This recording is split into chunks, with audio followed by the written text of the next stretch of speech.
अस्मद्गुरुभ्यो नमः। श्रीगुरुभ्यो नमः। सर्वगुरुभ्यो नमः।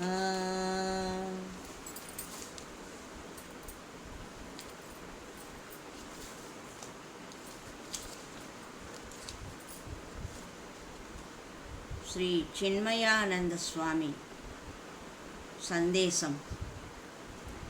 సర్వాత్మా భావము. ప్రస్తుతము ఈ ఆధునిక యుగంలోని ప్రజలలో మానవత్వపు విలువలు పెరగకపోవడం వల్ల వారిలో అసంతృప్తి, నిరాశ ఎక్కువైపోయింది.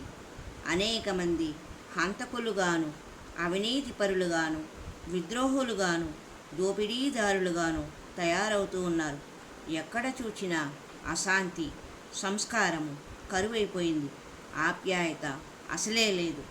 ద్వేషము పెరిగిపోతూ ఉన్నది. జీవితాలు ఉన్నతంగా ఎదగడానికి కావలసిన సంస్కృతి, సంస్కారం బీజరూపంగా ఉండి మానవుడిని ఆదర్శప్రాయంగా తీర్చిదిద్దేది మనస్సే. వ్యక్తిలోని వ్యక్తిత్వం మారనిదే వ్యవస్థ మారదు.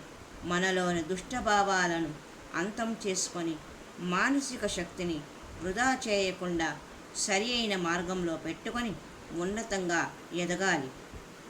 మనస్సు బయట జరుగుతున్న విషయాలను తెలుసుకోవడమే కాకుండా కర్మలను ఆచరించడానికి కావలసిన ఆలోచనలు కూడా అందిస్తుంది. జ్ఞానం వలన మనస్సు నిర్మలంగాను, క్రమశిక్షణతోనూ ఉండి సరి అయిన ఆలోచన చేసి సరి అయిన నిర్ణయం చేయడానికి తగినట్లు ఉంటుంది. జ్ఞానం వలన ఏకాగ్రత పెరుగుతుంది. ఏ విషయాన్నైనా గుర్తుపెట్టుకోవచ్చు.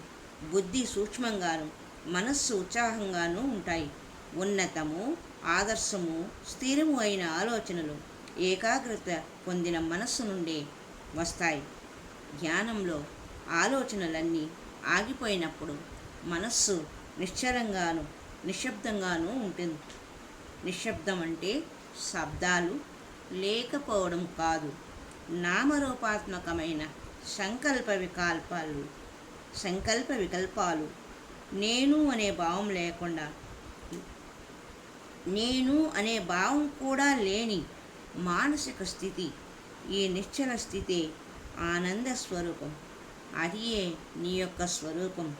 ఈ స్వరూపానందం వల్ల దివ్యత్వము అర్థమై సర్వాత్మా భావము కలిగి అందరి యందు ప్రేమను కలిగి ఉంటారు. హరి ఓం తత్సత్. జై గురుదేవ్, జై గురుదేవ్, జై గురుదేవ్.